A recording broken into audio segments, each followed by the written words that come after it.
Hello students, welcome back to accountancy class. I am Shweta J from Commerce Department, Gopal Swami PU College, Mysore. In last class, we have discussed about basic terms which are commonly used in accounting while solving the problems. Other than the basic terms, there are some important accounting terms which are used in accounting while solving the problems. Now let's understand what are the other terms which are used in accounting. So as you all know, the meaning of expenses. Expenses ಅಂದ್ರೆ ಏನು ಅಂತ ಗೊತ್ತಾಗಿದೆ ನಿಮಗೆ. Already last ಕ್ಲಾಸಲ್ಲಿ ನಾನು expenses ಅಂದ್ರೆ ಏನು ಅಂತ ಎಕ್ಸ್ಪ್ಲೈನ್ ಮಾಡಿದ್ದೀನಿ. Expenses means the cost which are incurred while earning incomes. So income ಅನ್ನ ಅರ್ನ್ ಮಾಡ್ಬೇಕಾದ್ರೆ ಏನೆಲ್ಲ ಕಾಸ್ಟ್ ಆಗುತ್ತೆ, ಖರ್ಚಾಗುತ್ತೆ, ಸೊ ಅದನ್ನ ನಾವೇನ್ ಹೇಳ್ತೀವಿ, ಎಕ್ಸ್ಪೆನ್ಸಸ್ ಅಂತ ಹೇಳ್ತೀವಿ. Like salary paid to the workers, depreciation or wages paid to the workers, and electricity bill paid, water bill paid, or purchase of raw materials, payment to the suppliers. These are all the example for the expenses. Now, apart from this, you must know the other two accounting terms such as outstanding expenses and prepaid expenses. So, as you all know, expenses means cost incurred while earning revenue in the business. For example, salary or wages. Salary is a fixed amount of money or compensation which is paid to an employee by an employer in return for the work performed. ಅವ್ರು ಏನು ಕೆಲಸ ಮಾಡ್ತಾರೆ ಅದಕ್ಕೆ ನಾವು in return ನಾವು ಏನು amount ಅನ್ನ pay ಮಾಡ್ತೀವಿ, ರೆಮ್ಯುನರೇಷನ್ ಅನ್ನ ಕೊಡ್ತೀವಿ, ಕಾಂಪನ್ಸೇಷನ್ ಅನ್ನ ಕೊಡ್ತೀವಿ. ಸೊ ಅದನ್ನ ನಾವೇನು ಹೇಳ್ತೀವಿ, ಸ್ಯಾಲರಿ ಅಂತ ಹೇಳ್ತೀವಿ. Salary is always treated as an expenses to the business firm. ನೀವು ಓನರ್ ಆಗಿ ಅಸ್ಯೂಮ್ ಮಾಡ್ಕೊಳ್ಳಿ, ನೀವು ನಿಮ್ಮ ಬಿಸ್ನೆಸ್ ನ ಅಕೌಂಟ್ಸ್ ಅನ್ನ ಪ್ರಿಪೇರ್ ಮಾಡ್ತಾ ಇದ್ದೀರಾ, ಫಿನಾನ್ಷಿಯಲ್ ಸ್ಟೇಟ್ಮೆಂಟ್ಸ್ ಅನ್ನ ಪ್ರಿಪೇರ್ ಮಾಡ್ತಿದ್ದೀರಾ ಅಂತ ಅಸ್ಯೂಮ್ ಮಾಡ್ಕೊಳ್ಳಿ. ನಮ್ಮ ಫಾರ್ಮ್ ಇಂದ ನಾವು ಸ್ಯಾಲರಿಯನ್ನ ಪ್ರೊವೈಡ್ ಮಾಡ್ತಾ ಇದೀವಿ, ಸ್ಯಾಲರಿ ಕೊಡ್ತಾ ಇದೀವಿ ಅಂತ ಹೇಳಿದ್ರೆ ನಮ್ಮ ಕೈಯಿಂದ ಖರ್ಚಾಗ್ತಾ ಇದೆ. ಸೊ ಆ ಒಂದು ಕಾಸ್ಟ್ ಅನ್ನ ನಾವೇನ್ ಹೇಳ್ತೀವಿ, ಎಕ್ಸ್ಪೆನ್ಸಸ್ ಅಂತ ಹೇಳ್ತೀವಿ. So most of the students ಏನ್ ಮಾಡ್ತಾರೆ ಅಂತ ಹೇಳಿದ್ರೆ ಸ್ಯಾಲರಿ ಕೊಟ್ಟ ತಕ್ಷಣ ಅದನ್ನ ಇನ್ಕಮ್ ಅಂತ ಕನ್ಸಿಡರ್ ಮಾಡ್ಕೊಳ್ತಾರೆ, ನಾನೇ ಸ್ಯಾಲರಿ ರಿಸೀವ್ ಮಾಡ್ತಾ ಇದ್ದೀನಿ ಅಂತ ಅನ್ಕೊಳ್ತಾರೆ. But it is very wrong. While preparing the financial statements, assume you are a owner of the firm. ನೀವು ಓನರ್ ಅಂತ ಅಸ್ಯೂಮ್ ಮಾಡ್ಕೊಳ್ಳಿ. ಸೊ ಆಗ ಸ್ಯಾಲರಿಯನ್ನ ನೀವು ಎಕ್ಸ್ಪೆನ್ಸಸ್ ಅಂತ ಕನ್ಸಿಡರ್ ಮಾಡ್ತೀರಾ. ಯಾಕೆ ಅಂತ ಹೇಳಿದ್ರೆ ನೀವು ಓನರ್ ಆದ್ರೆ ನೀವು ಸ್ಯಾಲರಿಯನ್ನ ಎಂಪ್ಲಾಯೀಸ್ಗೆ ಕೊಡ್ತಾ ಇದ್ದೀರಾ. ಸೊ ಆಗ ಅದು ಏನಾಗುತ್ತೆ, ಎಕ್ಸ್ಪೆನ್ಸಸ್ ಆಗುತ್ತೆ. So in the next is wages. Wages is also considered as an expenses to the firm. So it is also an amount, fixed amount of money which is paid to an employees by an employer in exchange of work done by them. So ಅವ್ರು ಏನ್ ಕೆಲಸ ಮಾಡ್ತಾರೆ, so ಅದಕ್ಕೆ ನಾವು return ಆಗಿ ನಾವೇನ್ ಮಾಡ್ತೀವಿ, wages ಅನ್ನ ಪ್ರೊವೈಡ್ ಮಾಡ್ತಾ ಹೋಗ್ತೀವಿ. ಸೊ ಏನ್ ಡಿಫ್ರೆನ್ಸಸ್ ಸ್ಯಾಲರಿ ಅಥವಾ ವೇಜಸ್ ಅಂತ ಹೇಳಿದ್ರೆ, salary is paid monthly. So ಸ್ಯಾಲರಿಯನ್ನ ಮಂತ್ಲಿ ನಾವು ಪೇ ಮಾಡ್ತೀವಿ, wages is paid weekly and hourly. Now come to the outstanding expenses and prepaid expenses. ಏನದು outstanding expenses ಅಂತ ಹೇಳಿದ್ರೆ, outstanding expenses are those expenses which have been incurred during the current period but the payment of expenses is not made. Take for example, a company has a rent obligation of rupees 10,000 per month and that is paid on every 10th. Here the company incur expenses of rupees 10,000. So ಈಗ rent ಅನ್ನ pay ಮಾಡ್ತಾ ಇದೆ company ಅಂತ ಹೇಳಿದ್ರೆ ಅದನ್ನ ನಾವು expenses ಅಂತ consider ಮಾಡ್ತೀವಿ. But so here the company has paid only 11 months rent. 11 months ಮಾತ್ರ ರೆಂಟ್ ಪೇ ಮಾಡಿದೆ, but remaining 1 month is unpaid until the accounting period. 1 month rent ಅನ್ನ ಪೇ ಮಾಡಿಲ್ಲ. ಸೊ ಆ ಒಂದು 1 month ರೆಂಟ್ ಅನ್ನ ನಾವೇನ್ ಹೇಳ್ತೀವಿ, ಔಟ್ಸ್ಟ್ಯಾಂಡಿಂಗ್ ಎಕ್ಸ್ಪೆನ್ಸಸ್ ಅಂತ ಹೇಳ್ತೀವಿ. ಸೊ ಯಾವಾಗ ಒಂದು ಎಕ್ಸ್ಪೆನ್ಸಸ್ ಔಟ್ಸ್ಟ್ಯಾಂಡಿಂಗ್ ಆಗುತ್ತೆ, and expenses become outstanding when the company has taken the benefit but the related payment has not been made. 12 months ಕೂಡ ಬೆನಿಫಿಟ್ ತಗೊಂಡಿದ್ದಾರೆ, ಬಟ್ 11 months ಮಾತ್ರ ರೆಂಟ್ ಪೇ ಮಾಡಿದ್ದೀರಾ, ಇನ್ 1 month ರೆಂಟ್ ಪೇ ಮಾಡಿಲ್ಲ ಅಂತ ಹೇಳಿದಾಗ ಅದನ್ನ ನಾವೇನ್ ಹೇಳ್ತೀವಿ, ಔಟ್ಸ್ಟ್ಯಾಂಡಿಂಗ್ ಎಕ್ಸ್ಪೆನ್ಸಸ್ ಅಂತ ಹೇಳ್ತೀವಿ. The next, coming to the prepaid expenses. Prepaid expenses are future expenses that have been paid in advance. Take for example, so as you all know, the accounting period starts from 1/4 and it ends with 31st March. Here company paid 1 month salary in advance to its employee. ಆ ಎಂಪ್ಲಾಯಿಗೆ 1 month ಸ್ಯಾಲರಿಯನ್ನ ಇನ್ ಬಿಫೋರೇ ಕೊಟ್ಟಿದ್ದಾರೆ. So ಅದನ್ನ ನಾವೇನ್ ಹೇಳ್ತೀವಿ, prepaid expenses ಅಂತ ಹೇಳ್ತೀವಿ. April ಅಲ್ಲಿ ಕೊಡ್ಬೇಕಾಗಿರೋ ಸ್ಯಾಲರಿಯನ್ನ ನಾವು ಮಾರ್ಚ್ ಅಲ್ಲೇ ಕೊಟ್ಟಿರ್ತೀವಿ. ಸೊ ಆ ಏಪ್ರಿಲ್ ಸ್ಯಾಲರಿಯನ್ನ ನಾವೇನ್ ಹೇಳ್ತೀವಿ, ಪ್ರೀಪೇಡ್ ಎಕ್ಸ್ಪೆನ್ಸಸ್ ಅಂತ ಹೇಳ್ತೀವಿ.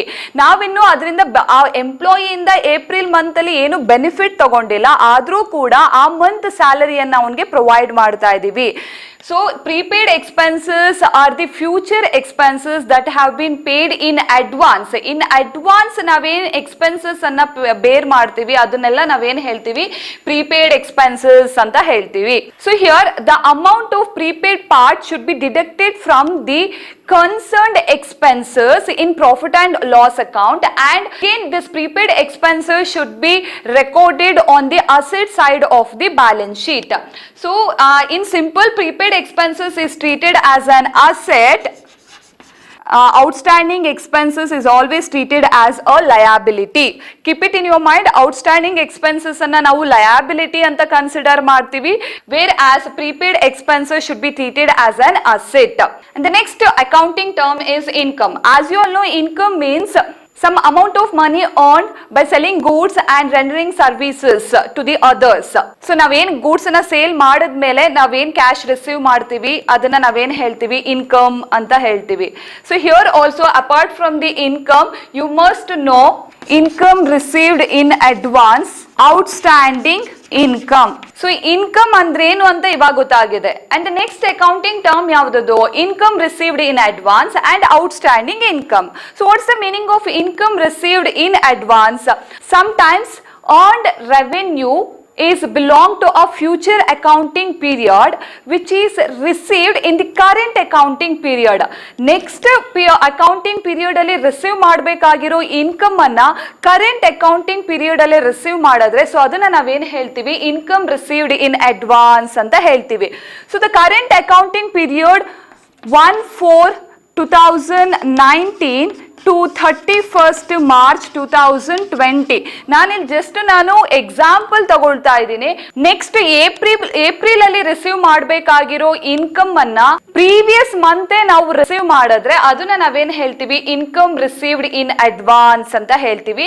And it is always treated as a liability and it should be recorded on the liability side of the balance sheet. Keep it in your mind. Income received in advance ಅಂತ ಹೇಳಿದ್ರೆ this income, particular income is belong to our next accounting period but which is received in the current accounting period. So ನಾವು next accounting period ಅಲ್ಲಿ receive ಮಾಡಬೇಕಾಗಿರೋ income ಅನ್ನ current accounting period ಅಲ್ಲೇ receive ಮಾಡಿಬಿಟ್ರೆ ಅದನ್ನ ನಾವು income received in advance ಅಂತ ಹೇಳ್ತೀವಿ.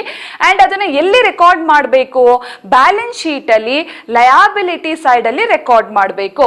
Next coming to the outstanding income which has become due during the current accounting period but not has been received by the firm. Such income will be known as outstanding income. ನಾವು receive ಮಾಡಬೇಕು, March ಅಲ್ಲಿ receive ಮಾಡಬೇಕು but ಇನ್ನು ಅದನ್ನ ನಾವು receive ಮಾಡಿಲ್ಲ. So ಆ income ಅನ್ನ ನಾವೇನ್ ಹೇಳ್ತೀವಿ, ಔಟ್ಸ್ಟ್ಯಾಂಡಿಂಗ್ ಇನ್ಕಮ್ ಅಂತ ಹೇಳ್ತೀವಿ. ನೀವೇನ್ ರಿಸೀವ್ ಮಾಡಬೇಕು, ಇನ್ಕಮ್ ಅನ್ನ ರಿಸೀವ್ ಮಾಡಕ್ ಆಗ್ಲಿಲ್ಲ ಮಾರ್ಚ್ ಮಂತ್ ಅಲ್ಲಿ ಅಂತ ಹೇಳಿದ್ರೆ ಅದನ್ನ ನಾವು ಔಟ್ಸ್ಟ್ಯಾಂಡಿಂಗ್ ಇನ್ಕಮ್ ಅಂತ ಹೇಳ್ತೀವಿ. ಔಟ್ಸ್ಟ್ಯಾಂಡಿಂಗ್ ಎಕ್ಸ್ಪೆನ್ಸಸ್ ಅಂತ ಹೇಳಿದ್ರೆ ನೀವೇನ್ ಎಕ್ಸ್ಪೆನ್ಸಸ್ ಅನ್ನ ಬೇರ್ ಮಾಡಬೇಕಿತ್ತು ಆ ಪರ್ಟಿಕ್ಯುಲರ್ ಮಂತ್ ಅಲ್ಲಿ ಅದನ್ನ ನೀವು ಪೋಸ್ಟ್ಪೋನ್ ಮಾಡಿದೀರಾ, ಪೇ ಮಾಡಕ್ ಆಗ್ಲಿಲ್ಲ ಅಂತ ಹೇಳಿದಾಗ ಸೊ ಅದನ್ನ ನಾವು ಔಟ್ಸ್ಟ್ಯಾಂಡಿಂಗ್ ಎಕ್ಸ್ಪೆನ್ಸಸ್ ಅಂತ ಹೇಳ್ತೀವಿ. Here outstanding income is always treated as N asset, so it should be recorded on the asset side of the balance sheet. The next one, assets. Assets are nothing but economic resources which are owned and used by the business organization to carry out its business activities. So business activities run ಮಾಡಬೇಕು ಅಂತ ಹೇಳಿದ್ರೆ ನಾವೇನ್ properties ಅನ್ನ use ಮಾಡ್ಕೊಳ್ತೀವಿ ಆ ಎಲ್ಲಾ properties ಅನ್ನ ನಾವೇನ್ ಹೇಳ್ತೀವಿ, ಅಸೆಟ್ಸ್ ಅಂತ ಹೇಳ್ತೀವಿ. And these assets can be classified into two.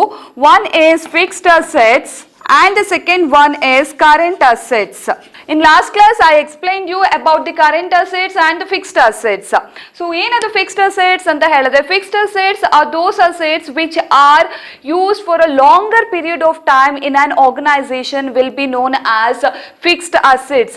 ಯಾವೆಲ್ಲ assets ಅನ್ನ ನಾವು longer time ವರೆಗೂ ನಾವು ಯೂಸ್ ಮಾಡ್ಕೊಳ್ತೀವಿ, say for example 5 to 10 years, about 10 years or 25 years ವರೆಗೂ ಯೂಸ್ ಮಾಡ್ಕೊಳ್ತೀವಿ. ಸೊ ಆ ಒಂದು ಅಸೆಟ್ ಅನ್ನ ನಾವೇನು ಹೇಳ್ತೀವಿ, ಫಿಕ್ಸ್ಡ್ ಅಸೆಟ್ಸ್ ಅಂತ ಹೇಳ್ತೀವಿ. Like land and building, plant and machineries, furnitures, tables, ಈ ಎಲ್ಲ ಅಸೆಟ್ ನಮಗೆ ಒಂದು ಮೋರ್ ದೆನ್ 10 years ವರೆಗೂ ಕೂಡ ನಾವು ಬಿಸ್ನೆಸ್ ಅಲ್ಲಿ ಯೂಸ್ ಮಾಡ್ಕೊಳ್ತಾ ಹೋಗ್ತೀವಿ. ಸೊ ಅದನ್ನ ನಾವೇನು ಹೇಳ್ತೀವಿ, ಫಿಕ್ಸ್ಡ್ ಅಸೆಟ್ಸ್ ಅಂತ ಹೇಳ್ತೀವಿ. Next current assets are those assets which can be convertible into cash very quickly and it is very essential to maintain day-to-day activities of the business. Take for example cash in hand, cash at bank, debtors. These are all the example of current assets. ಯಾವೆಲ್ಲ asset ಅನ್ನ ನಾವು ಈಸಿಯಾಗಿ cash ಆಗಿ convert ಮಾಡಬಹುದು ಅದನ್ನ ನಾವೇನ್ ಹೇಳ್ತೀವಿ, current assets ಅಂತ ಹೇಳ್ತೀವಿ.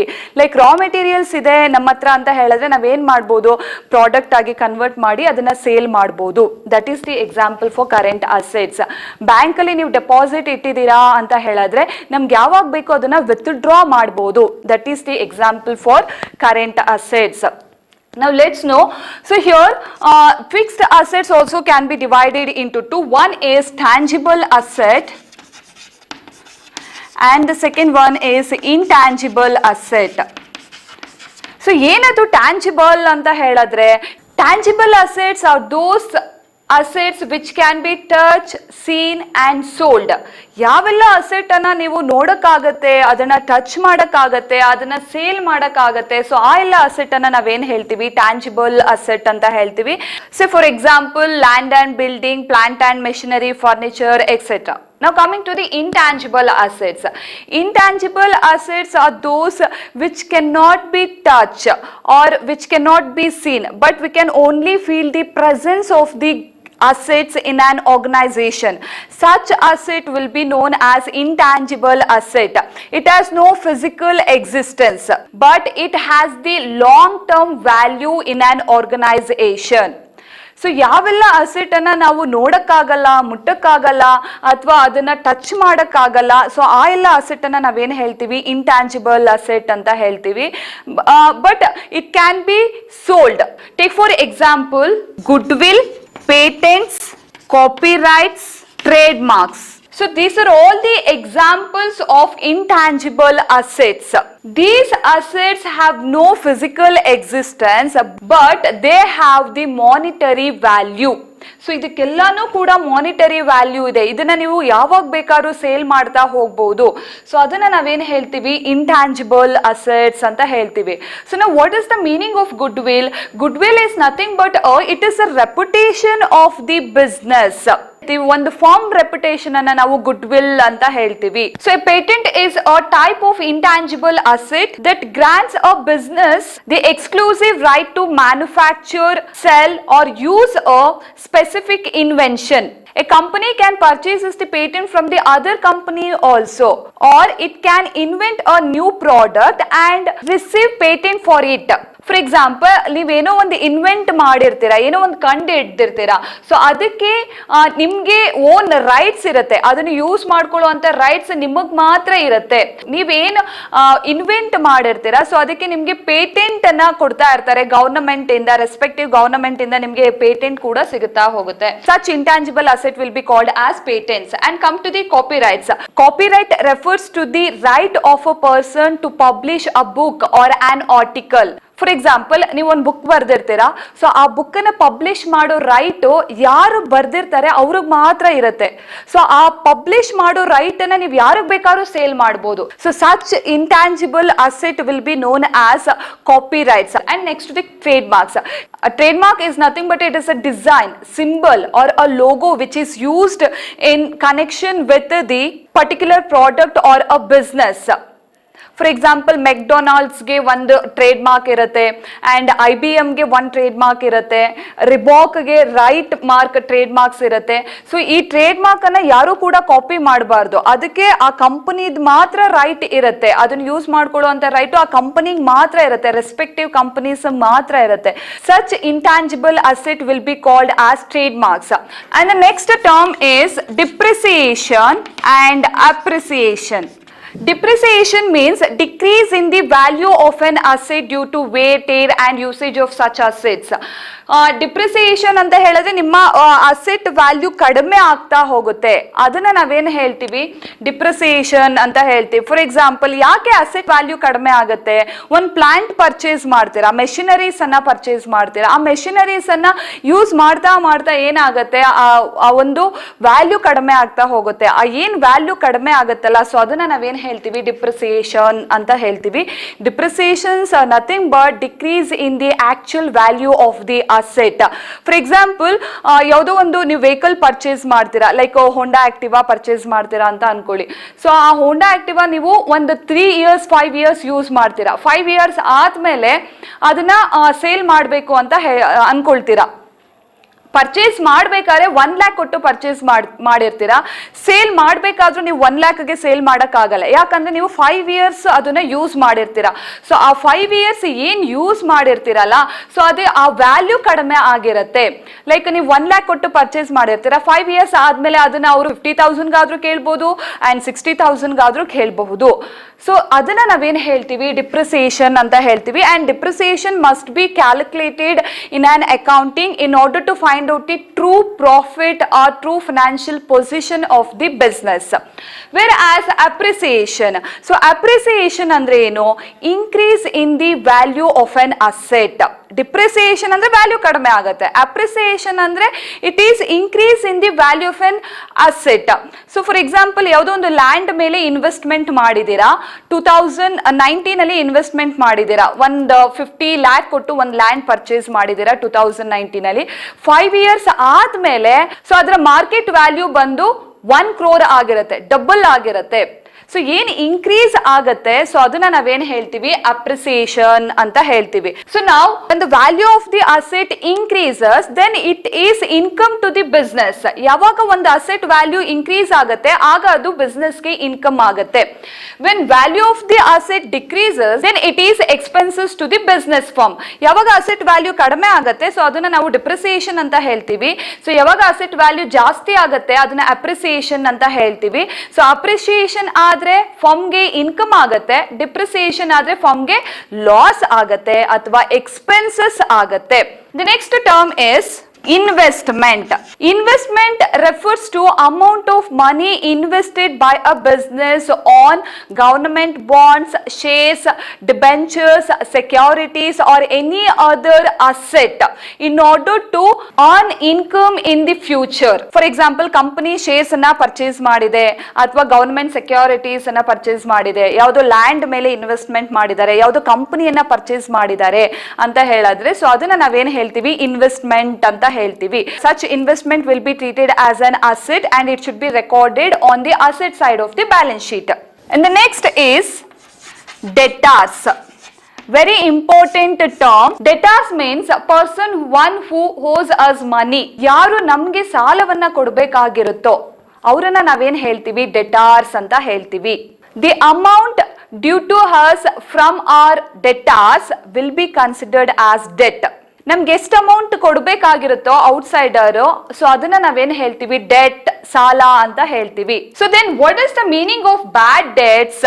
The debts which are definitely proved to be irrecoverable are known as bad debts. ಏನ್ 20,000 ಇವ್ನ್ ಬಿ ನಮ್ಗೆ ಕೊಡ್ಬೇಕಾಗಿತ್ತೋ ಅವ್ನ್ ಕೊಡೋದೇ ಇಲ್ವೋ ಸೊ ಅವಾಗ ಅದೇನಾಗುತ್ತೆ ಬ್ಯಾಡ್ ಡೆಟ್ಸ್ ಆಗುತ್ತೆ. Then what is the meaning of doubtful debts? Doubtful debts are different from the bad debts. Here bad debts is considered as known losses. ನಮ್ಗೆ ಗೊತ್ತಾಗಿದೆ ಅವ್ನು 20,000 ಇನ್ ಕೊಡೋದೇ ಇಲ್ಲ ಅನ್ನೋದು ಗೊತ್ತಾಗಿದೆ ಸೊ ಅದನ್ನ ನಾವು known losses ಅಂತ ಹೇಳ್ತೀವಿ. Whereas doubtful debts is considered as expected losses. Doubtful debts may or may not be irrecoverable. ಅವನು ಪೇ ಮಾಡಬಹುದು ಅಥವಾ ಮಾಡ್ದೇನೂ ಇರಬಹುದು. ಸೊ ಅದನ್ನ ನಾವೇನ್ ಹೇಳ್ತೀವಿ, ಡೌಟ್ಫುಲ್ ಡೆಟ್ಸ್ ಅಂತ ಹೇಳ್ತೀವಿ. ಬ್ಯಾಡ್ ಡೇಟ್ಸ್ ಅಂತ ಹೇಳಿದ್ರೆ ಅವ್ನು ಕೊಡೋದೇ ಇಲ್ಲ, ನಾವೇನ್ ಸಾಲ ಕೊಟ್ಟಿರ್ತೀವಿ ಅವ್ನು ವಾಪಸ್ ಕೊಡೋದೇ ಇಲ್ಲ. ಸೊ ಅದನ್ನ ನಾವು ಬ್ಯಾಡ್ ಡೇಟ್ಸ್ ಅಂತ ಹೇಳ್ತೀವಿ. ಡೌಟ್ಫುಲ್ ಡೇಟ್ಸ್ ಅಂತ ಹೇಳಿದ್ರೆ ಅವನು ಕೊಡಬಹುದು ಅಥವಾ ಕೊಡದೇನೂ ಇರಬಹುದು. ಸೊ ಅದನ್ನ ನಾವೇನ್ ಹೇಳ್ತೀವಿ, ಡೌಟ್ಫುಲ್ ಡೇಟ್ಸ್ ಅಂತ ಹೇಳ್ತೀವಿ. The next is, so as you all know bank ಅಂದ್ರೆ ಏನು ಅಂತ ಗೊತ್ತಾಗಿದೆ. ಸೊ ಬ್ಯಾಂಕ್ ಅಲ್ಲಿ ನಾವು ಯಾವ ರೀತಿ ಟ್ರಾನ್ಸಾಕ್ಷನ್ ಮಾಡ್ತೀವಿ, ಒಂದು ಬ್ಯಾಂಕ್ ಅಲ್ಲಿ ಹೋಗಿ ಡೆಪಾಸಿಟ್ ಮಾಡ್ತೀವಿ ಅಂಡ್ ಲೋನ್ ಬಾರೋ ಮಾಡ್ತೀವಿ and bank overdraft facilities ಕೂಡ ನಾವು ತಗೊಳ್ತಾ ಹೋಗ್ತೀವಿ. ಏನದು ಬ್ಯಾಂಕ್ ಡೆಪಾಸಿಟ್ ಅಂತ ಹೇಳಿದ್ರೆ, so bank deposit is the placement of funds in an account with a bank. So it is always treated as an asset to the company. So ನೀವು bank ಅಲ್ಲಿ ನಿಮ್ಮ ಹತ್ರ ಏನಿರುತ್ತೆ ಅಮೌಂಟ್ ಅನ್ನ ನೀವು ತಗೊಂಡೋಗಿ ಬ್ಯಾಂಕ್ ಅಲ್ಲಿ ಡೆಪಾಸಿಟ್ ಮಾಡಿದೀರಾ ಅಂದ್ರೆ ಅದನ್ನ ಬ್ಯಾಂಕ್ ಡೆಪಾಸಿಟ್ ಅಂತ ಹೇಳ್ತೀವಿ. ಸೊ ಬ್ಯಾಂಕ್ ಲೋನ್ ಅಂತ ಹೇಳಿದ್ರೆ, bank loan is nothing but if banks lend money to the another party out of the deposit collected by the savers. ನಾವೇನ್ ಡೆಪಾಸಿಟ್ ಮಾಡಿರ್ತೀವಿ, ನಮ್ ಡೆಪಾಸಿಟ್ ಇಂದ ಬೇರೆಯವ್ರಿಗೆ ಲೋನ್ ಅನ್ನ ಕೊಟ್ರೆ ಸೊ ಅದನ್ನ ನಾವೇನ್ ಹೇಳ್ತೀವಿ, ಬ್ಯಾಂಕ್ ಲೋನ್ ಅಂತ ಹೇಳ್ತೀವಿ. So for getting loan from the banks, borrower has to pay certain percentage of interest on the principal amount. So ನಾವೇನ್ ಬ್ಯಾಂಕ್ ಲೋನ್ ತಗೊಂಡಿರ್ತೀವಿ ಆ ಬ್ಯಾಂಕ್ ಲೋನ್ ಪ್ರಿನ್ಸಿಪಲ್ ಅಮೌಂಟ್ ಗೆ ನಾವು ಸರ್ಟನ್ ಪರ್ಸೆಂಟೇಜ್ ಆಫ್ ಇಂಟ್ರೆಸ್ಟ್ ಅನ್ನ pay ಮಾಡಬೇಕಾಗುತ್ತೆ. And most of the bank loan has a maturity period by which time the borrower has to repay the loan. ನಾವು bank ಇಂದ loan ತಗೊಂಡ ಮೇಲೆ ಆ loan ಅನ್ನ ನಾವು ರಿಪೇ ಮಾಡ್ತಾ ಹೋಗ್ಬೇಕು. It is our responsibility. The next is bank overdraft. Overdraft ಅಂದ್ರೆ ಏನು, here bank allow its customers or its account holder to continue withdrawing money even the account has insufficient balance. ನಿಮ್ಮ account ಅಲ್ಲಿ sufficient balance ಇಲ್ಲ ಅಂದ್ರೂ ಕೂಡ ನೀವೇನ್ ಮಾಡಬಹುದು, excess of amount ಅನ್ನ ವಿತ್ಡ್ರಾ ಮಾಡಬಹುದು. So such facility will be known as overdraft facility and it is usually given to the current account holder. For example ನಿಮ್ಮ ಅಕೌಂಟ್ ಅಲ್ಲಿ ಇವಾಗ 20,000 ಅಮೌಂಟ್ ಇರುತ್ತೆ, ಬಟ್ ನಿಮ್ಗೆ ಈಗ 50,000 ನೆಸೆಸಿಟಿ ಇರುತ್ತೆ. ಸೊ ನಿಮ್ಗೆ ಬೇಕಾಗಿರೋ ಎಕ್ಸ್ಟ್ರಾ 30,000 ಅನ್ನು ಕೂಡ ನೀವೇನ್ ಮಾಡಬಹುದು, withdraw ಮಾಡಬಹುದು. And such facility will be known as bank overdraft. So now bank deposit is always treated as an asset. It should be recorded on the asset side of the balance sheet. Balance sheet ಅಲ್ಲಿ asset side ಅಲ್ಲಿ record ಮಾಡ್ತೀರಾ. Whereas if you borrow loan from the bank ಇಂದ ನೀವು loan ಅನ್ನ ತಗೊಂಡಿದ್ದೀರಾ ಅಂತ ಹೇಳಿದ್ರೆ loan is always treated as a liability. So it should be recorded on the liability side of the balance sheet. And whereas overdraft facility is also treated as a liability. ಯಾಕಂದ್ರೆ ಇಲ್ಲಿ excess of ಮನಿಯನ್ನ ನೀವು withdraw ಮಾಡಿದೀರಾ, so ಹಾಗಾಗಿ ಇದನ್ನ liability ಅಂತ treat ಮಾಡ್ತೀವಿ. And this bank overdraft should be recorded on the liability side of the balance sheet. And the next term is bills receivable and bills payable. What is the meaning of bills receivable and bills payable? Let me explain with example. So here PQR company sell its goods of rupees 50,000 to XYZ company on credit. So credit basis ಮೇಲೆ PQR company ಅವರು ಏನ್ ಮಾಡಿದ್ದಾರೆ, XYZ ಕಂಪನಿಗೆ 50,000 worth goods ಅನ್ನ sale ಮಾಡಿದ್ದಾರೆ. So here the PQR company is seller and XYZ company is the purchaser. Here XYZ company should pay 50,000 to PQR company. So and this 50,000 will be considered as bills receivable or account receivable. So ಈಗ ನಾವು as a PQR company ಆಗಿ assume ಮಾಡ್ಕೊಂಡ್ರೆ ನಾವು ಏನ್ ಮಾಡಿದೀವಿ, XYZ ಕಂಪನಿಗೆ 50,000 worth ಇರೋ goods ಅನ್ನ ಸೇಲ್ ಮಾಡಿದೀವಿ, ಕ್ರೆಡಿಟ್ ಬೇಸಿಸ್ ಮೇಲೆ ಸೇಲ್ ಮಾಡಿದೀವಿ. ಏನ್ ನಮ್ಗೆ ಅವರಿಂದ 50,000 ರುಪೀಸ್ ಬರ್ಬೇಕಾಗಿತ್ತೋ ಆ 50,000 ಅನ್ನ ನಾವೇನ್ ಹೇಳ್ತೀವಿ, ಅಕೌಂಟ್ ರಿಸಿವಬಲ್ ಅಂತ ಹೇಳ್ತೀವಿ. Account receivable is treated as an asset. Keep it in your mind, bills receivable is always treated as an asset because it can easily convertible into cash at any time. ಯಾವಾಗ ಬೇಕಾದ್ರೂ ನೀವು cash ಆಗಿ convert ಮಾಡಬಹುದು. At the time of the sale here PQR company prepares a bill and such bill will be known as bills receivable. ಆ bills ಅನ್ನ ನಾವೇನ್ ಹೇಳ್ತೀವಿ, bills ರಿಸಿವಬಲ್ ಅಂತ ಹೇಳ್ತೀವಿ. And if the bill is being accepted by the XYZ company then that will become the bills payable.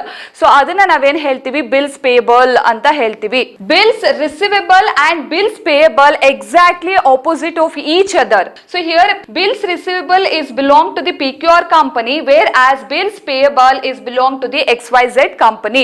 On the other hand, if company purchases goods on credit basis ಮೇಲೆ ನೀವು purchase ಮಾಡಿದೀರಾ ಅಂತ ಹೇಳಿದ್ರೆ, then you have the bill and such bill will be considered as bills payable. So these are all the accounting terms which are very important and which are very useful to you while solving the problems. So now I conclude this chapter and I hope you have understood today's session. Thank you.